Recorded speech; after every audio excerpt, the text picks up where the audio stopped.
Let's turn our attention to the word this morning. आज सुबह हम वचन की ओर जाएंगे। एफेसियों का पहला अध्याय, एफेसियों को लिखा गया पत्र, उसका पहला अध्याय और उसके 16वें आयत के दूसरे भाग और 17वें आयत को हम आज देखेंगे। So this morning we are turning our attention to Ephesians chapter 1 and the second part of verse 16 and verse 17. Ephesians chapter 1, the second part of verse 16 and verse 17. 16वें आयत का दूसरा भाग और 17वां आयत. So I have titled the sermon today as Pray for a Spirit of Wisdom and of Revelation. Pray for a Spirit of Wisdom and of Revelation. आज का जो संदेश का जो टाइटल है वो है ज्ञान और प्रकाश की आत्मा के लिए प्रार्थना करो। ज्ञान और प्रकाश की आत्मा के लिए प्रार्थना करो। Now, one of the defining marks of the modern church is that it is seeking practical wisdom. अगर आप आधुनिक जो कलीसिया है उसको देखेंगे तो उसकी एक पहचान ये है कि वो प्रायोगिक ज्ञान के खोज में है। Wisdom to live their lives well. वो ढूंढ रहे कि ऐसा हमको कोई ज्ञान मिल जाए जिससे मैं अपना जीवन जी सकूं अच्छे से। And it is seeking this wisdom almost everywhere. और आधुनिक कलीसिया जो है इस ज्ञान को सब जगह ढूंढ रही है। In education वो इसको शिक्षा में ढूंढती है। In best selling books वो ये लोकप्रिय किताबों में ढूंढती है। among successful businessmen सफल व्यवसायियों के बीच में ढूंढती है। among prominent thinkers of the society प्रख्यात विचारकों के विचारों में ढूंढती है। among politicians राजनेताओं में ढूंढती है। among orators वक्ताओं में ढूंढते हैं। But majority in the modern church continue to be not only unimpressive, but morally bankrupt. ये जो आधुनिक कलीसिया है वो ज्यादातर लोग प्रभावशाली नहीं है बल्कि नैतिकता के विषय में वो लगभग दिवालिये हो चुके हैं। How can we find true wisdom to live our lives? हम ऐसा ज्ञान कहां प्राप्त करें जिससे हम अपने जीवन को अच्छे से व्यतीत कर पाए? Where is the source of true wisdom? सच्चे ज्ञान का स्रोत कहां पर है? That is a question that Paul will answer today from these verses. और इसी बात को पौलुस आज हमें इन आयतों में से बताएगा। Now, last time we learned that Paul thanks God the Father for the faith and love of the Ephesians. पिछली बार हमने देखा कि पौलुस कैसे एफेसियों के विश्वास और उनके प्रेम के लिए वो परमेश्वर पिता को धन्यवाद देता है। And Paul thanked the Father in his prayers. और पौलुस परमेश्वर पिता को धन्यवाद देता है उसकी प्रार्थनाओं में। In verse 16 and the second part, he says that he thanks God for their faith and love while making mention of them in his prayers. वो 16वें आयत के दूसरे भाग में कहता है कि वो परमेश्वर पिता को उनके विश्वास और उनके प्रेम के लिए धन्यवाद देता है जब वो उन्हें अपनी प्रार्थनाओं में स्मरण करता है। Paul often engaged in intercessory prayer for the people under his spiritual care. पौलुस अक्सर उसकी आत्मिक रखवाली में रहने वाले लोगों के लिए परमेश्वर से विनती करता था। Because as an apostle and as a pastor, he realized that their spiritual growth comes from God. क्योंकि वो जानता था एक प्रेरित होने से और एक पासबान होने से कि मेरे लोगों की जो आत्मिक जो बढ़ोतरी है वो सिर्फ परमेश्वर से आ सकता है। Therefore, prayer was a very important part of his ministry. उसीलिए प्रार्थना उसके सेवकाई का एक खास भाग था. What does he pray for the spiritual growth of the people under his spiritual care? तो वो अपने उसके आत्मिक रखवाली में रहने वाले लोगों के लिए वो क्या प्रार्थना करता है? Today we will just focus on verse 17. आज हम सिर्फ 17वें आयत पर ध्यान देंगे. Let me just read it for you. आइए मैं आपके लिए इस 17वें आयत को पढ़ूं कि हमारे प्रभु यीशु मसीह का परमेश्वर जो महिमा का पिता है तुम्हें अपनी पहचान में ज्ञान और प्रकाश की आत्मा दे. That the God of our Lord Jesus Christ, the Father of glory, may give you a spirit of wisdom and of revelation in the knowledge of Him. Now, God the Father had already blessed the Ephesian believers with all wisdom and insight. देखिए, परमेश्वर पिता ने एफेसियों के विश्वासियों को पहले से ही सारा ज्ञान और समझ की आशीष दे चुके हैं.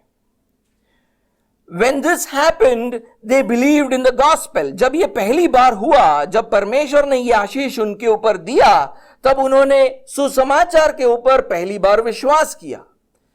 When God gave them all spiritual wisdom and insight, they trusted in the gospel.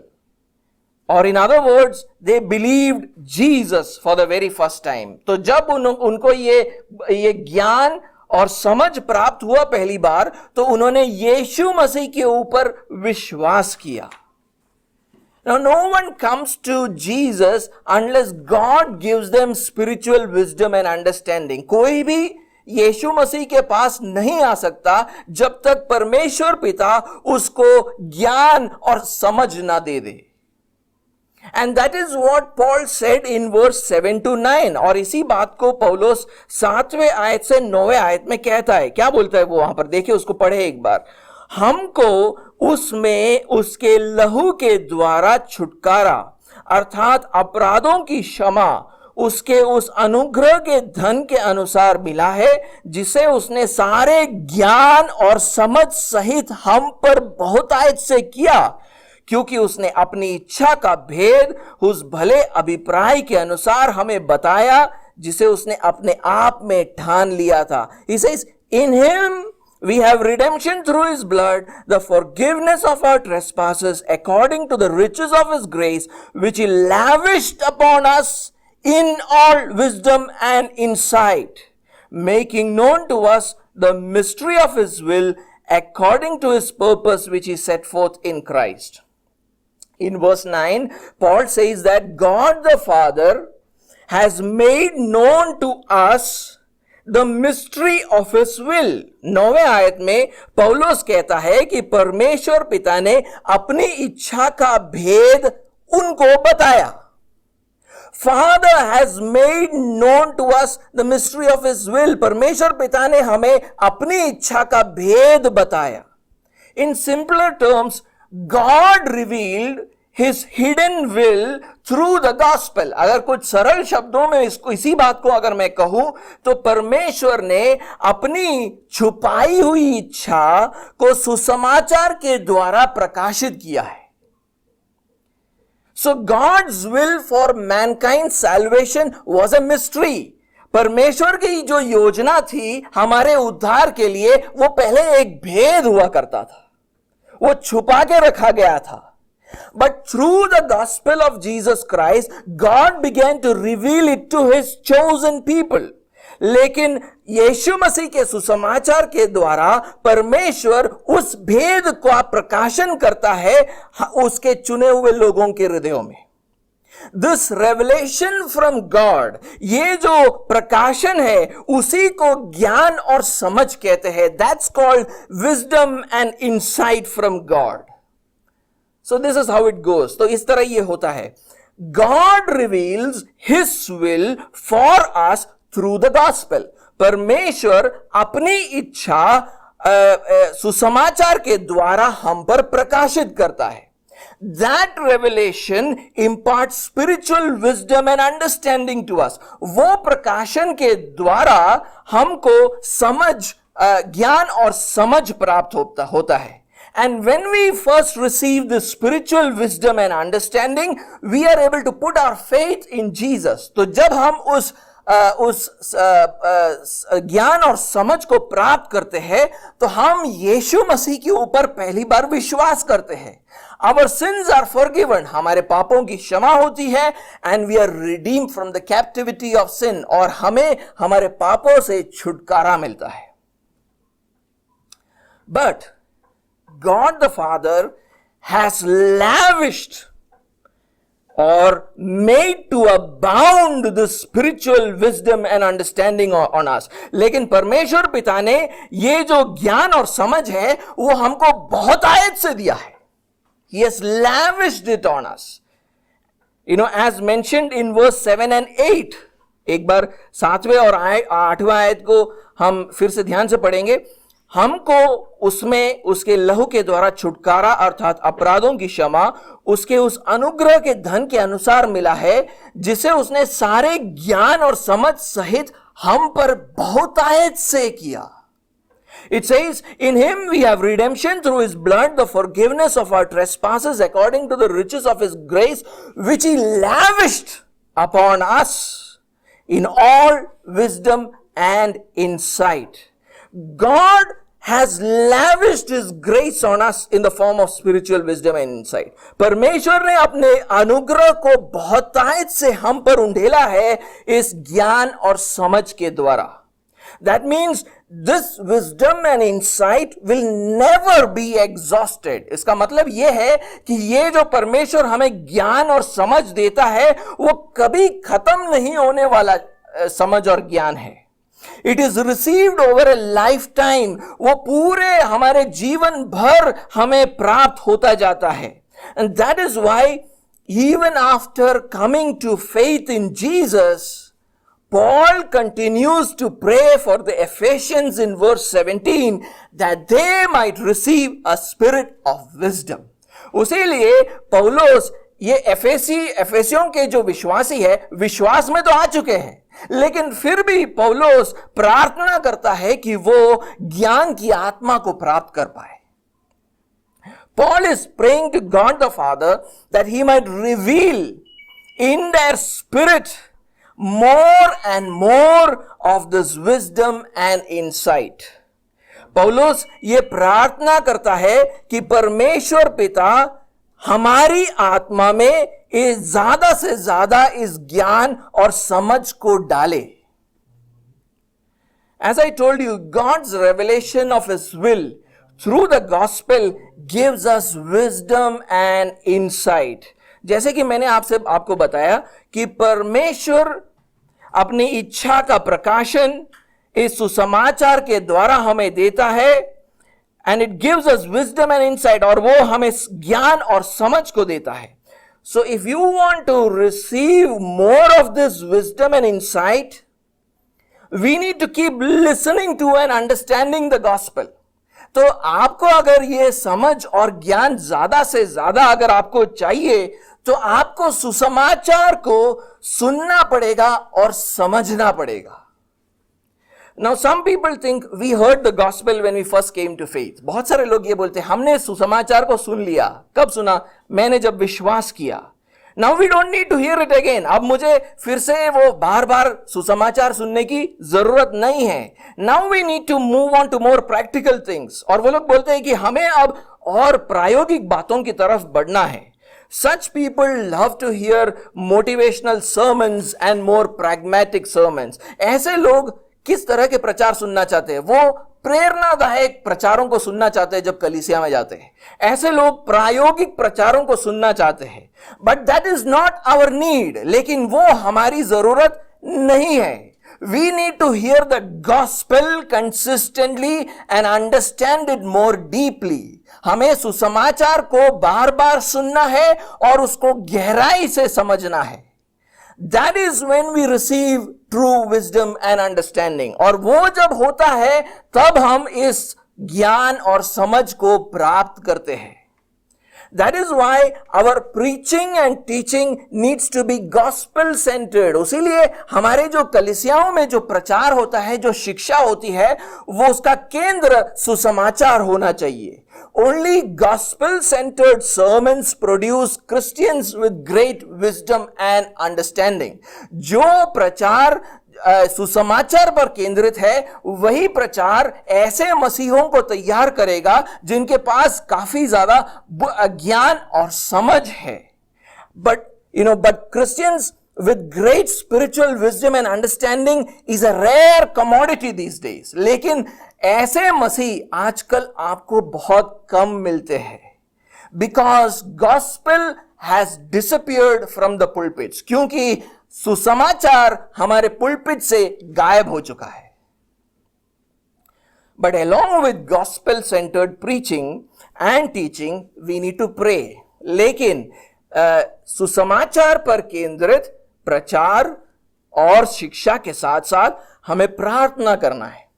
That is why Paul prays to God the Father for a spirit of wisdom. उसीलिए पौलुस जो है परमेश्वर पिता से प्रार्थना करता है एक ज्ञान की आत्मा के लिए। इन वर्स 17, अच्छा ज्ञान की आत्मा यानी हमारे आत्मा के बारे में बात हो रहा है। कुछ बाइबल जो इंटरप्रेट करते हैं वो बोलते हैं द स्पिरिट, तो वो लोग सोचते हैं कि it is talking about the Holi spirit. Okay, तो मैं जस्ट उसको मैं बताना चाहता था। तो इन वर्स 17 ही calls God the father the God of our Lord Jesus Christ. 17वें आयत में वो परमेश्वर पिता को प्रभु यीशु मसीह का परमेश्वर बताता है। He used the same title in verse 3, और उसने इसी उपाधि को तीसरे आयत में भी इस्तेमाल किया था, जिसका मतलब यह है कि वो हमारा जो ध्यान है वो तीसरे आयत की तरफ वापस ले जा रहा है। He wants to take our attention back to verse 3. Let me just read it for you. हमारे प्रभु यीशु मसीह के परमेश्वर और पिता का धन्यवाद हो कि उसने हमें मसीह में स्वर्गीय स्थानों में सब प्रकार की आत्मिक आशीष दी है। Blessed be the God and Father of our Lord Jesus Christ, who has blessed us in Christ with every spiritual blessing in the heavenly places. Paul says that the Father has already blessed us with every spiritual blessing in Christ. पौलुस बोलता है कि परमेश्वर पिता ने मसीह में सब प्रकार की आत्मिक आशीषों को हमें दिया है। Wisdom and insight is a spiritual blessing which the Father has given to us through the Son. So ये जो ज्ञान और समझ की हम बात कर रहे हैं, ये भी एक परमेश्वर की ओर से आशीष है जो उसने हमें यीशु मसीह में दिया है। So that means all spiritual wisdom and insight already belongs to us. उसका मतलब ये है कि ये जो सारा जो ज्ञान और समझ है वो यीशु मसीह में हमारा है, हमारा हो चुका है। It is already ours. It is already provided for. परमेश्वर ने उसका वो प्रावधान कर चुका है। When you ask for it in prayer, God the Father takes off that store and begins to give it to you. आप जब प्रार्थना करते हो तब परमेश्वर उस प्रावधान को निकाल कर आपको देता है। That is why Paul says in verse 16 that he makes mention of the Ephesian believers in his prayers. और उसीलिए वो 16वें आयत में कहता है कि मैं अपनी प्रार्थनाओं में उनका स्मरण किया करता हूं। Making mention is in a continuous tense. वहां पर जो लिखा है स्मरण लगातार किया करता हूं, ऐसा बोल रहा है वहां पर। That means he continually prays for the church in Ephesus that they will receive more and more spiritual wisdom in their spirit. उसका मतलब है पौलुस लगातार एफेसियों के विश्वासियों के लिए प्रार्थना करता है कि वो ज्यादा से ज्यादा इस ज्ञान और समझ को वो प्राप्त कर पाए। Now it is like a mother who makes snacks for her children. ये उस मां के समान है। परमेश्वर जो जिस तरह से कार्य कर रहा है वो इस मां के समान है जो अपने बच्चों के लिए स्नैक्स तैयार करती है। God is working like a mother who makes snacks and stores it up for our children and keeps. वो उसे डिब्बे में बंद कर कर वो रखती है. Now one of our children feels hungry but does not go and ask for it. लेकिन उसमें से उसका एक बच्चा कैसा है, वो उसको भूख तो लगता है लेकिन वो जाके अपने मां से मांगता नहीं है. Why? Because he is too busy playing. क्योंकि उसको उसका जो सारा जो ध्यान है वो खेल कूद में लगा हुआ है. But another child regularly goes to the kitchen and asks for snacks. लेकिन एक दूसरा जो उसका बच्चा है वो लगातार किचन में आकर अपनी मां से पूछता है, खाने के लिए कुछ है क्या? आपने जो स्नैक्स का जो डब्बा रखा है उसमें से मुझे दो. This child ends up getting more snacks than the one who did not ask. जो बच्चा मांगता है उसको ज्यादा प्राप्त होता है उस बच्चे के मुकाबले जो मांगता नहीं है. हम सब के घर पे ऐसे बच्चे होंगे. All of us have children. One is too busy playing. The other is interested in what food he can get from the mother. हम सब के घरों में ऐसे बच्चे होते, एक खेल कूद में बहुत लगा हुआ है लेकिन दूसरा हमेशा चाहता है कि खाने में क्या मिल सकता है. In the same way when we ask God for a spirit of wisdom, he pours out more wisdom into our spirit. इसी तरह हम जब परमेश्वर पिता से प्रार्थना करते हैं कि तू हमें ज्ञान की आत्मा दे, तो परमेश्वर वो ज्ञान और ज्यादा हमारे जीवन में देता है. But there are some Christians who do not ask and they have less of that spiritual wisdom and understanding. कुछ मसीही ऐसे होते जो मांगते नहीं हैं, उसीलिए उनके जीवन में वो आत्मिक ज्ञान और समझ नहीं है. Probably that is why James says in chapter 1 and verse 5, if any of you lacks wisdom, let him ask of God. उसीलिए शायद याकूब अपने पहले अध्याय 5वें आयत में लिखता है, यदि तुम में से किसी को ज्ञान या बुद्धि की घटी हो तो परमेश्वर से मांगोगे तो मिलेगा. Ask and you shall receive. Now coming back to verse 17, Paul also calls God the Father of glory. लेकिन 17वें आयत में हम जब वापस आते हैं, पौलुस परमेश्वर पिता को महिमा का पिता बताता है. और another translation says the glorious father. एक दूसरा अनुवाद कहता है महिमामय पिता. Now glory means the splendor or the brightness of God. महिमा का मतलब है कि परमेश्वर का तेज. In verse 3 which we just read, हमने जो तीसरा आयत को हमने जब पढ़ा, Paul called him the father of our Lord Jesus Christ. तीसरा आयत में पौलुस उसको बोलता है प्रभु यीशु मसीह के पिता. Now here in verse 17 he replaces Lord Jesus Christ with glory. लेकिन 17वें आयत में वो प्रभु यीशु मसीह को हटाकर महिमा का पिता बताता है. Now I think he does that because the glory of the Father is manifested through Jesus Christ. और वो मैं समझता हूं कि वो इसलिए करता है क्योंकि परमेश्वर पिता की महिमा यीशु मसीह के चेहरे पर दिखती है.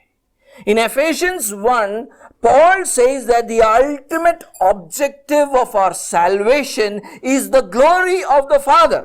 एफेसियों का पहला अध्याय, पूरा अध्याय यही कहता है, हमसे यह बताता है कि हमारे उद्धार का अगर कोई आखिरी उद्देश्य है तो वो है परमेश्वर पिता की महिमा. Even the giving of spiritual wisdom is for his glory. और हमें जो वो ज्ञान देता है वो भी उसके महिमा के लिए है.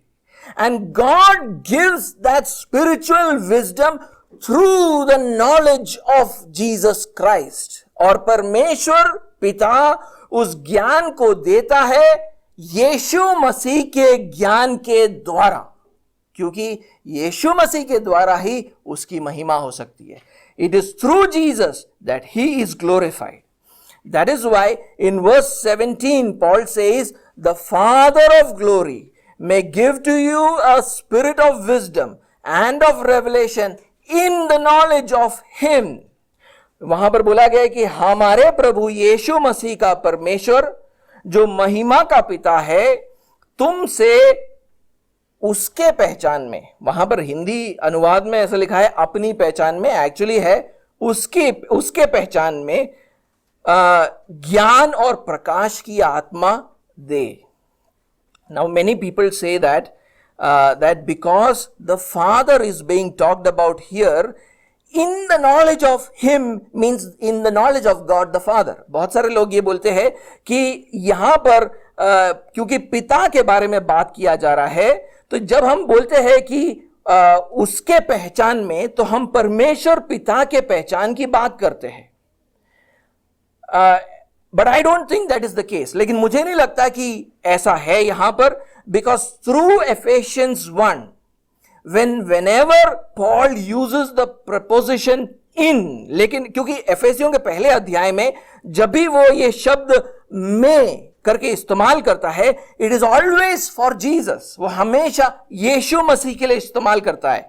In Christ, in him, in the beloved, मसीह में, उसमें, प्रिय में करके इस्तेमाल करता है. And later in Ephesians chapter 4 and verse 13, where he speaks about the spiritual growth of the believers, Paul speaks about the knowledge of the Son of God.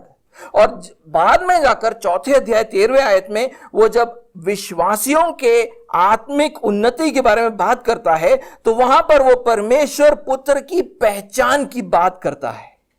Even in Colossians chapter 2 verse 2 to 3, he says that all the treasures of wisdom and knowledge are in Christ. वो बोलता है कि कोलोसियों के दूसरे अध्याय और दूसरे और तीसरे आयत में मसीह को पहचान लो, जिसमें बुद्धि और ज्ञान के सारे भंडार छिपे हुए हैं. So what Paul means is that when we pray to God the Father, he will give us a spirit of wisdom through the knowledge of Jesus Christ. पौलुस हमसे बोल रहा है कि जब हम परमेश्वर पिता से ये प्रार्थना करते हैं कि हे पिता तू मुझे ज्ञान की आत्मा दे, तो परमेश्वर वो देता है कैसे? यीशु मसीह के पहचान के द्वारा. I had said that preaching and teaching of our church should be gospel centered. मैंने आपको कहा था कि हमारे कलीसिया का जो प्रचार और उसकी शिक्षा है, वो उसका केंद्र सुसमाचार होना चाहिए. Now gospel centered really means Christ centered. सुसमाचार पर केंद्रित होने का मतलब है यीशु मसीह के ऊपर केंद्रित होना. In the gospel we receive the knowledge of Jesus Christ. सुसमाचार के द्वारा हम यीशु मसीह के पहचान में बढ़ते हैं. In the gospel we see his life. In the gospel we see his death on the cross. In the gospel we see his resurrection. And in the gospel we see his rule over the universe. सुसमाचार के द्वारा हम उसके जीवन को देखते हैं. सुसमाचार के द्वारा हम उसके क्रूस के पर उसके मृत्यु को देखते हैं. सुसमाचार के द्वारा हम उसके पुनरुत्थान को देखते हैं. सुसमाचार के द्वारा हम उसके राज्य को देख पाते हैं. So I want to emphasize Christ-centered preaching and teaching. उसीलिए मैं यहां पर यीशु मसीह पर केंद्रित प्रचार और शिक्षा पर जोर डालूंगा. We can pray to the Father of glory for wisdom and understanding, but it will come only when Christ is being preached through the gospel. हम प्रार्थना जरूर कर सकते हैं परमेश्वर पिता से कि तू हमें ज्ञान की आत्मा दे, लेकिन वो आएगा किसके द्वारा? यीशु मसीह पर केंद्रित प्रचार और शिक्षा के द्वारा. No gospel, no Christ, no Christ, no wisdom and understanding. अगर सुसमाचार नहीं तो यीशु नहीं. अगर यीशु नहीं तो लोगों के बीच में कोई ज्ञान और समझ नहीं. Now notice that Paul prays for a spirit of wisdom and of revelation. ध्यान दीजिए, पौलुस यहां पर ज्ञान और प्रकाश के आत्मा के लिए प्रार्थना करता है. The wisdom and understanding that Paul prays for comes through revelation. पौलुस जिस ज्ञान और समझ के लिए प्रार्थना करता है वो प्रकाशन के द्वारा आता है. And revelation is always from God. और प्रकाशन हमेशा परमेश्वर से आता है, especially through the Holy Spirit, खासकर पवित्र आत्मा के द्वारा. Now Paul speaks about this in 1 Corinthians chapter 2 और पौलुस इसके बारे में बात करता है पहले कुरिन्थियों के दूसरे अध्याय में। एक बार हम वहां पर जाएंगे, पहला कुरिन्थी दूसरा अध्याय, एंड लेट्स रीड वर्स 7, 7वें आयत को पढ़ेंगे। देखिए वहां पर क्या लिखा है।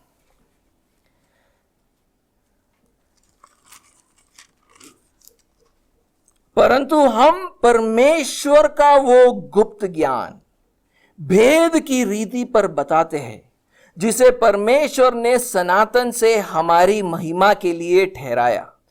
But we impart a secret and hidden wisdom of God which God decreed before the ages for our glory. Now, like in Ephesians, he says that he speaks God's wisdom, which was earlier a mystery. एफेसियों में जैसे वो बात करता है वैसे ही यहां पर भी बात करता है। वो बोलता है परमेश्वर का वो ज्ञान बताता है जो पहले से एक भेद हुआ करता था। And in verse 10 he says that God revealed this wisdom through the Spirit. और 10वें आयत में वो बोलता है कि परमेश्वर ने उन बातों को अपनी आत्मा के द्वारा हम पर प्रकट किया है। So God reveals this wisdom into our spirits through His Holy Spirit. इसका मतलब यह है परमेश्वर हमें ज्ञान देता है अपनी पवित्र आत्मा के प्रकाशन के द्वारा। When we pray to God that He might give us wisdom and understanding into our spirit, we are essentially asking for a revelation from the Holy Spirit.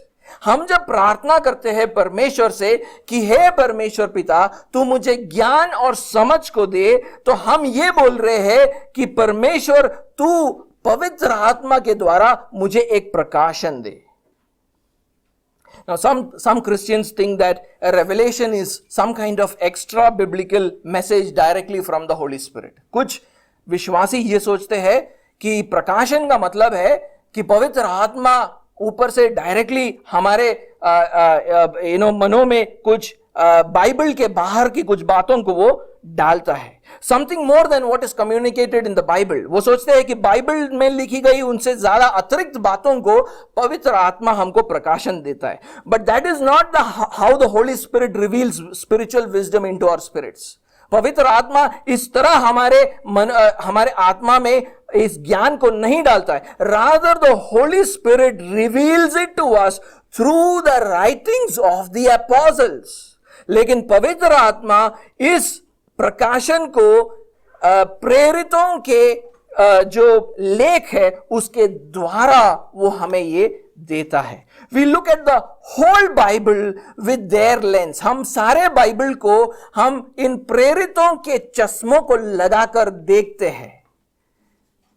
And that is what Paul says in Colossians chapter 1 and verse 25 to 26. और वही बात को कोलोसियों के पहले अध्याय और 25 और 26 में लिखा गया है। देखिए एक बार वहां पर क्या लिखा है। कोलोसियों का पहला अध्याय 25 और 26, वहां पर ऐसा लिखा है, जिसका मैं परमेश्वर के उस प्रबंध के अनुसार, जिसका यानी कलीसिया का मैं परमेश्वर के उस प्रबंध के अनुसार सेवक बना जो तुम्हारे लिए मुझे सौंपा गया, ताकि मैं परमेश्वर के वचन को पूरा प्रचार करूं, अर्थात उस भेद को जो समयों और पीढ़ियों से गुप्त रहा परंतु अब उसके उन पवित्र लोगों पर प्रकट हुआ है। It says, of which means the church, I became a minister according to the stewardship from God that was given to me for you, to make the word of God fully known, the mystery hidden for ages and the generations, but now revealed to the saints. Paul says that he was made a minister of the church. पौलुस बोलता है कि मुझे कलीसिया का सेवक बनाया। किसने? It was a stewardship given by God to the apostles and Paul is one of them. वहां पर यह बोला जा रहा है कि परमेश्वर ने प्रेरितों को यह प्रबंध दिया और उसमें से पौलुस भी एक प्रेरित है। God wanted to reveal the hidden mystery of His will to the saints through the apostles. परमेश्वर चाहता था कि वो अपने इच्छा का भेद वो अपने पवित्रों के ऊपर प्रकट करे। किसके द्वारा? प्रेरितों के शिक्षा के द्वारा। Paul says something very similar in Ephesians also. इसी बात को एफेसियों में भी लिखा गया है. एफेसियों का 3 अध्याय और 3 से 5 को पढ़े. Let's read Ephesians chapter 3 verse 3 to 5. अर्थात यह कि वह भेद मुझ पर प्रकाशन के द्वारा प्रकट हुआ, जैसा मैं पहले ही संक्षेप में लिख चुका हूं, जिससे तुम पढ़कर जान सकते हो कि मसीह का वह भेद कहां तक समझता हूं, जो अन्य समयों में मनुष्यों की संतानों को ऐसा नहीं बताया गया था, जैसा कि आत्मा के द्वारा अब उसके पवित्र प्रेरितों और भविष्यवक्ताओं पर प्रकट किया गया है. How the mystery was made known to me by revelation, as I have written briefly. When you read this, you can perceive my insight into the mystery of Christ, which was not made known to the sons of men in other generations, as it has now been revealed to his holy apostles and prophets by the Spirit. The mystery was revealed to the apostles and prophets through the Holy Spirit. ये जो परमेश्वर का जो भेद है वो प्रेरितों और भविष्यवक्ताओं को दिया गया. And when we read the writings of the apostles, we can understand their insight into the mystery of Christ. हम जब प्रेरितों के लेखों को पढ़ते हैं तो मसीह के भेद के बारे में उनकी जो समझ है उसको हम समझ पाते हैं. What this means is that when we pray for a spirit of wisdom and revelation, God will pour spiritual wisdom and understanding into our spirit through a revelation from the Holy Spirit. इसका मतलब है जब हम परमेश्वर से प्रार्थना करते हैं कि वो हमें ज्ञान और समझ की आत्मा दे, परमेश्वर उस समझ और ज्ञान को हमारे आत्मा में डालता है पवित्र आत्मा के प्रकाशन के द्वारा. And this happens only when people are sitting under the gospel-centered, Christ-centered preaching and teaching. और ये तभी होगा जब लोग ऐसे प्रचार और ऐसी शिक्षा को सुनते हैं जिसका केंद्र सुसमाचार और यीशु मसीह है. The Holy Spirit will not directly drop extra biblical messages into our mind. पवित्र आत्मा बाइबल के बाहर के बातों को हमारे सर पर डायरेक्ट नहीं डालेगा. The Holy Spirit revelation comes through gospel-centered, Christ-centered preaching and teaching. उसका मतलब है पवित्र आत्मा का प्रकाशन हमेशा उस बाइबल में दिए गए यीशु मसीह पर केंद्रित, सुसमाचार पर केंद्रित संदेश के द्वारा आप तक पहुंचाएगा. So what do we receive from the spiritual wisdom and understanding?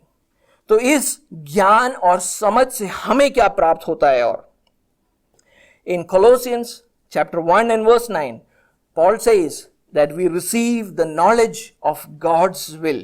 कोलोसियों के पहले अध्याय में पौलुस बोलता है कि हमें परमेश्वर की इच्छा की पहचान में हम बढ़ते हैं. एक बार हम उसको पढ़े 9वें आयत को. इसीलिए जिस दिन से ये सुना है, क्या सुना है? उनके विश्वास और उनके प्रेम के बारे में, हम भी तुम्हारे लिए ये प्रार्थना और विनती करना नहीं छोड़ते कि तुम सारे आत्मिक ज्ञान और समझ सहित परमेश्वर की इच्छा की पहचान में परिपूर्ण हो जाओ. It says, and so from the day we heard, what did he heard? He heard about their faith and their love for other saints. We have not ceased to pray for you, asking that you may be filled with the knowledge of his will in all spiritual wisdom and understanding. So through the spiritual wisdom and understanding comes the knowledge of God's will. आपको जब परमेश्वर की ज्ञान और समझ प्राप्त होती है, आप परमेश्वर के ज्ञान के पहचान में आप बढ़ने लगते हो. And God gives us the knowledge of his will so that we can live lives which glorify God. और परमेश्वर अपनी इच्छा हमें क्यों बताता है? ताकि हम उसके महिमा के लिए अपने जीवन को व्यतीत कर पाए. उसलिए 10वें आयत में in verse 10 he says, so that you will walk in a manner worthy of the Lord. उसलिए 10वें आयत में वो बोलता है ताकि तुम्हारा चाल चलन प्रभु के योग्य हो. Wisdom helps us to walk well in our lives. जब एक व्यक्ति के जीवन में ज्ञान आता है, वो अपने जीवन का चाल चलन अच्छा रखता है. Let me read for you Ephesians chapter 5 and verse 15। एफेसियों का 5वां अध्याय 15वां आयत में देखिए क्या बोलता है। इसलिए ध्यान से देखो कि कैसी चाल चलते हो निर्बुद्धियों, एक्चुअली ज्ञान शब्द वहां पे यूज किया, निर्बुद्धियों के समान नहीं पर ज्ञानियों के समान या बुद्धिमानों के समान चलो।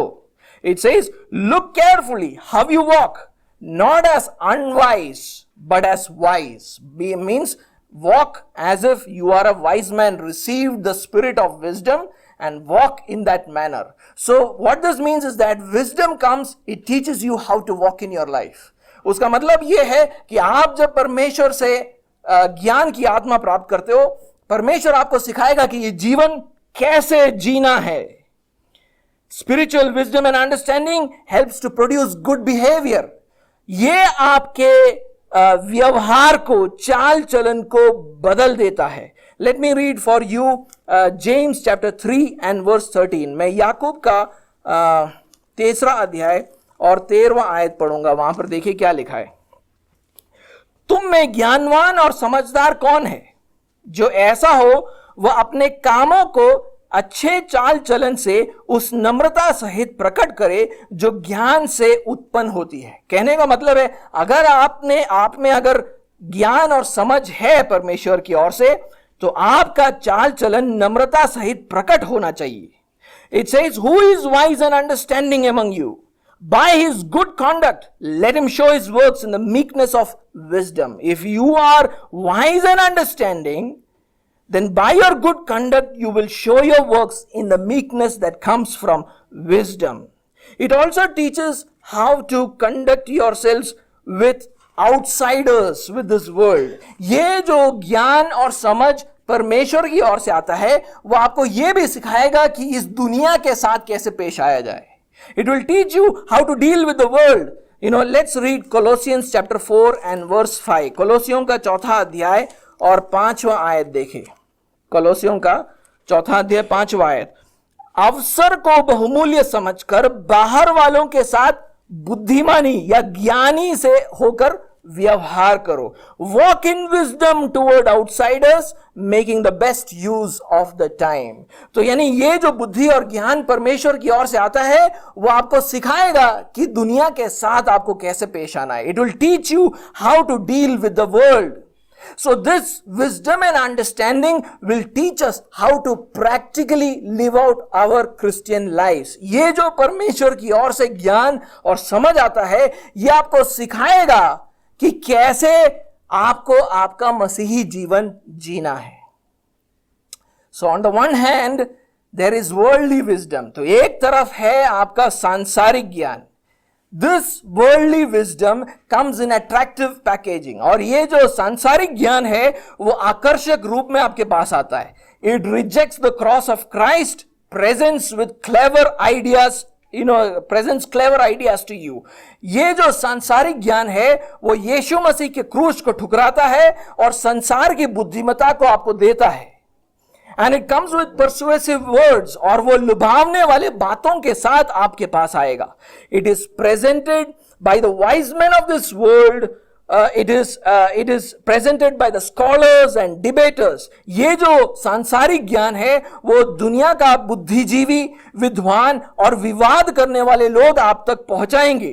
And the church is running in that direction right now. और कलीसिया उस दिशा में दौड़ रही है। It thinks this wisdom is from God. वो लोग सोचते हैं, मसीह लोग सोचते हैं कि ये ज्ञान हमको सिखाएगा कि कैसे हमको हमारा जीवन जीना है। It will teach them how to live our lives. Result, Christians have messed up their lives. परिणाम ये है कि मसीहों ने अपने जीवन को पूरा बिगाड़ दिया है। They live sinful lives, lack maturity. वो पापमय जीवन को जीते हैं, उनमें परिपक्वता नहीं है। Every day Christian leaders are falling for sex and power and money and fame. हर दिन जो मसीही लोगों के जो अगुवे हैं वो व्यभिचार, ताकत, शोहरत, पैसे के पीछे के सामने अपने घुटनों को टेक रहे हैं। Their actions do not match their claims. वो जो बोलते हैं उसके अनुसार वो करते नहीं है।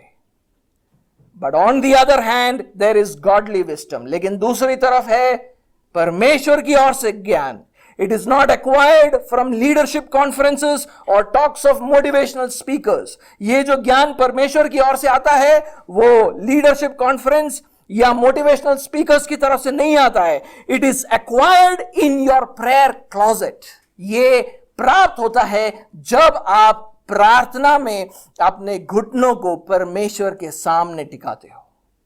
When you bend your knees and pray to the Father for a spirit of wisdom and of revelation. जब आप प्रार्थना करते हो पिता से कि तू मुझे ज्ञान और समझ दे. And God pours it out through the Holy Spirit.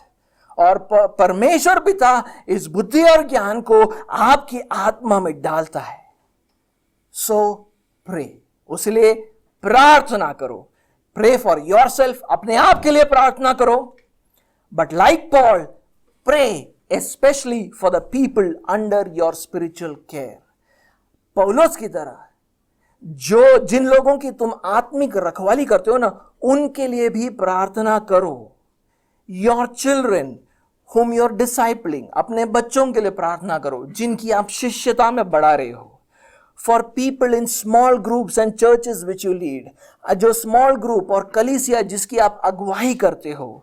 And God will transform you and them, और परमेश्वर आपको और उनको परिवर्तित करेगा. You will become Christians with great wisdom and understanding. आप ऐसे मसीह हो जाओगे जिनके पास महान ज्ञान और समझ की भरपूरी है.